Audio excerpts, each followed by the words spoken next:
On a cold Tuesday morning in downtown Seattle, a man walked into a small coffee shop on Pine Street, ordered a black Americano, sat alone near the window, and wrote something on a crumpled receipt before vanishing into the rain. That receipt sat in a barista's apron pocket for 2 weeks before anyone looked at it. And when they finally did, a 20-year-old cold case cracked wide open in less than 48 hours. I want you to pause for just a second and think about that. 2 decades of silence. 2 decades of a family not knowing what happened to their daughter. And the key to everything was scribbled on a piece of paper no bigger than your palm, left behind with a $2 tip. This is the story of how a random act in a coffee shop finally brought a killer to justice. It all starts in 2003. A young college student named Emily Hartwell disappeared on her way home from a night class in Portland, Oregon. She was 19 years old, no enemies, no dangerous lifestyle, no reason to run away. Her car was found 2 days later in a grocery store parking lot, doors locked, her phone and purse still inside. It was as if she had simply stepped out of the vehicle and evaporated into thin air. Detectives worked the case for years. They interviewed her friends, her professors, her co-workers at the campus library. They chased down every lead, every tip, every potential sighting, and every single time, the trail went nowhere. Emily's mother, Susan, kept the same landline phone number for 2 decades, refusing to change it, certain that one day her daughter would call. The case went cold in 2008. It was filed away. Another unsolved mystery, collecting dust in a basement archive. Now, fast forward to 2023. A barista named Jenna is finishing her shift at a coffee shop called The Daily Grind in downtown Seattle. It's a slow morning. Rain hammering against the windows. Maybe 6 customers in 2 hours? Around 10:15 a.m., a man in his late 40s walks in. Jenna notices him because he seems nervous. Not dangerous, nervous. More like someone carrying a weight they're not used to carrying. He orders a black Americano, pays in cash, and sits at the corner table near the window. He sits there for maybe 40 minutes, just staring out at the rain. Then he pulls a receipt out of his jacket pocket, an old yellowed receipt from a gas station. He flips it over to the blank side and writes something. His hand is shaking. Jenna watches him from behind the counter. He leaves the receipt on the table, placed carefully under his empty coffee cup, and walks out. Doesn't look back. Jenna thinks it's odd, but also, in Seattle, eccentric behavior doesn't exactly make headlines. She clears the table, glances at the receipt, sees some kind of scribble she can't make out, and shoves it into her apron pocket. She almost throws it away. Almost. But something stopped her. 2 weeks go by. Jenna is doing laundry. She finds the crumpled receipt in her apron and is about to toss it when she finally smooths it out and reads what the man wrote. It says 3 things: an address in a town outside Portland, the name Emily Hartwell, and just 2 words underneath: "I'm sorry." Jenna's hands start trembling. She Googles the name, and there it is. Dozens of articles. Missing since 2003. Cold case. Family still searching. She calls the Seattle Police Department. Within 3 hours, 2 detectives are sitting across from her, listening to her describe the man in perfect detail. His build, his jacket, the way his hand shook when he wrote. Detectives pull the coffee shop security footage. They see the man clearly. They also see him pulling that gas station receipt from his pocket. But here's where it gets truly unbelievable. They zoom in and enhance the footage. They can read the original print on the receipt. It's from a gas station in Portland, dated the 14th of November, 2003. The exact same day Emily Hartwell disappeared. That receipt was a transaction for gasoline purchased just 4 miles from where Emily's car was eventually found. The realization hits the investigation team like a freight train.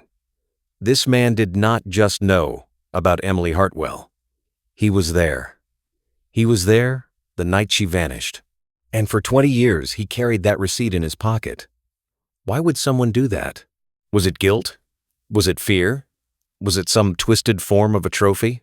Whatever the reason, that tiny scrap of paper was now the single most important piece of evidence in a case that had been frozen in time for 2 decades. Detectives run the gas station receipt for fingerprints. The original print had long since degraded, But digital enhancement technology pulled a partial print from the paper. That partial print matched a man named David Keller, a 52-year-old mechanic living just outside Seattle. No criminal record. Married. 2 kids. A quiet neighbor who paid his taxes and mowed his lawn on Sundays. When police showed up at his door, his wife answered. She was confused, terrified. David was in the garage, working on an old truck. The moment he saw the officers step into his garage, his face went completely pale. Not the pale of confusion. The pale of a man who knew this day was coming. For 20 years, he knew. They brought him in for questioning. For the first 6 hours, he said nothing, just stared at the table. And then, a detective slid the receipt across the table. The gas station receipt from 2003. The one he had kept for 20 years. The one he had scribbled his confession on and left in a coffee shop. David Keller looked at it for a long time. And then, he started to cry. He told them everything. He had seen Emily at the gas station that night. She had smiled at him. He followed her. He didn't know why. An impulse, he said. A moment of madness. He had replayed in his mind every single day since. He told them where her body was buried. A wooded area near a hiking trail, 30 miles outside Portland. A place her family had driven past hundreds of times, never knowing their daughter was just a few hundred feet away. The police excavated the site the next morning. They found remains wrapped in a blue tarp, along with a silver necklace Emily's mother had described in her very first interview with police in 2003. A small, heart-shaped pendant with the initial E. Susan Hartwell got the call later that afternoon. After 20 years of waiting by the same landline phone, the call finally came. Not from Emily, but at least now, she knew. David Keller was charged with first-degree murder. His wife and children have not spoken publicly. His neighbors remain in complete disbelief. The quiet mechanic who always waved hello. The man who handed out full-size candy bars on Halloween. No one suspected a thing. The receipt now sits in an evidence locker, but a scanned copy was shown in court. A jury saw it. A small, crumpled piece of paper that traveled through 20 years of silence and guilt, ending up on a coffee shop table in the hands of a man who simply couldn't carry it anymore. Here's what lingers in my mind. If that barista had thrown the receipt away, which she nearly did, David Keller would still be free. Emily's family would still be waiting. The truth would still be buried. But one small choice, one moment of curiosity, one person who paid attention to something that seemed like nothing, changed everything. So I'll leave you with this question. How many more secrets are out there, waiting on a crumpled note, an unsent letter, a forgotten voicemail, just needing the right person to finally pay attention? Someone out there knows something. And maybe, just maybe, you are the one meant to find it. If this story gave you chills, drop a like and share it with someone who loves a good mystery. Subscribe and turn on notifications so you never miss what happens next. And if you ever find a strange note in a coffee shop, do me a favor. Read it carefully. The weeks following David Keller's arrest were unlike anything the Hartwell family had experienced in 20 years. Not peace exactly, not closure either. Something stranger, something quieter. A kind of breath being released after being held for 2 decades. Susan Hartwell buried her daughter on a Thursday morning in late October. The gravesite sat beneath an old oak tree in a cemetery just outside Portland. The same cemetery Susan had driven past every Sunday on her way to church. She had no idea that one day she would be standing there, holding a single white rose, saying goodbye to a child she had spent half her life searching for. The service was small, family. A few of Emily's childhood friends who were now middle-aged with children of their own. The detectives who had worked the case, some of them retired, stood in the back, heads bowed. Jenna, the barista, was there too. She stood off to the side, clutching a coffee cup, unsure if she belonged. But Susan saw her and walked straight over and held her for a long time without saying a word. There are moments in life where language simply fails.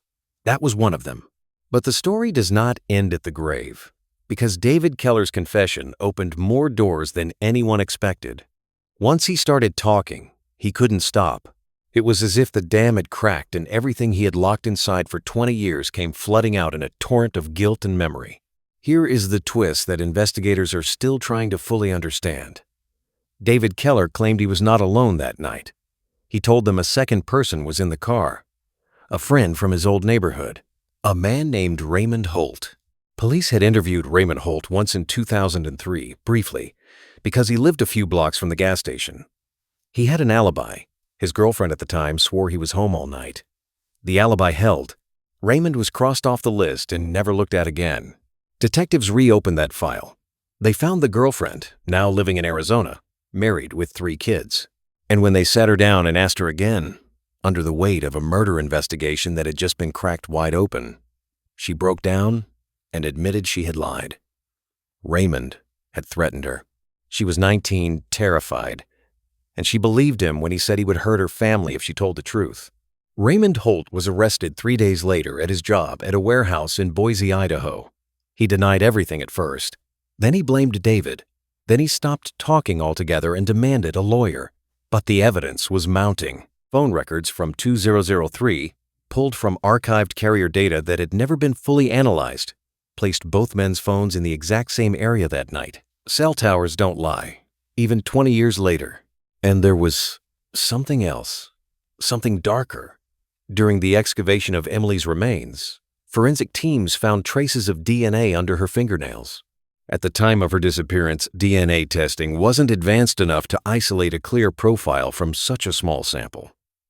But in 2023, it was. That DNA did not belong to David Keller. It belonged to Raymond Holt. The truth of what happened that night was worse than anyone had imagined. Emily Hartwell did not encounter one predator at that gas station. She encountered 2. 2 men who made a split-second decision that destroyed a life, devastated a family, and haunted an entire community for 2 decades. David Keller had been the one to approach her. Raymond Holt had been the one to make sure she couldn't run. They had acted together. And then they had spent 20 years looking over their shoulders, waiting for the knock on the door. Now here is the part that makes my blood run cold. David Keller chose to leave that receipt in the coffee shop. But he didn't choose to do it out of pure guilt alone. Investigators later discovered he had recently been diagnosed with terminal cancer. Doctors gave him maybe 8 months. He knew his time was running out, and he knew that if he died, the truth might die with him. Raymond Holt would walk free forever. That thought apparently haunted him more than prison ever could. So he walked into a coffee shop on a rainy Seattle morning, ordered a black Americano, and with a shaking hand, he left his confession on a gas station receipt he had kept in his jacket for 20 years. The receipt itself is now a key piece of evidence in 2 trials. David Keller pled guilty and was sentenced to life in prison without the possibility of parole. Raymond Holt's trial is still pending, but prosecutors are confident. The DNA, the phone records, the testimony of the ex-girlfriend, it all paints a picture that no defense attorney can easily erase. Susan Hartwell has started speaking publicly. Not for fame, not for attention. She says she speaks because there are other families out there, still waiting, still hoping, still keeping the same landline phone for 20 years. She wants them to know that answers can come from the strangest places. A coffee shop, a crumpled receipt, a stranger who simply pays attention. Jenna still works at the daily grind. She keeps a small framed photo of Emily behind the counter now. A reminder, she says, that every person who walks through that door is carrying a story. You never know which ones are carrying the weight of a terrible secret. You never know which ones are one conversation away from changing everything. As for the gas station, where it all began back in 2003, it closed down years ago. It's a parking lot now. But if you stand there on a quiet night, you can still hear the hum of the old fluorescent lights if you listen hard enough. Or maybe that's just the wind. Maybe it's nothing at all. But I don't think so. So here is where I leave you. Somewhere out there, right now, there is a person sitting in a coffee shop, staring out a window, holding onto a secret they can no longer carry. Maybe they'll write it down. Maybe they'll leave it behind. Maybe you'll be the one to find it. The question is, will you look? If this story moved you, share it with someone who believes justice never expires. Hit that like button, drop a comment with your thoughts, and subscribe so we can keep bringing these stories into the light. Until next time, Keep your eyes open. You never know what truth is waiting right under a coffee cup.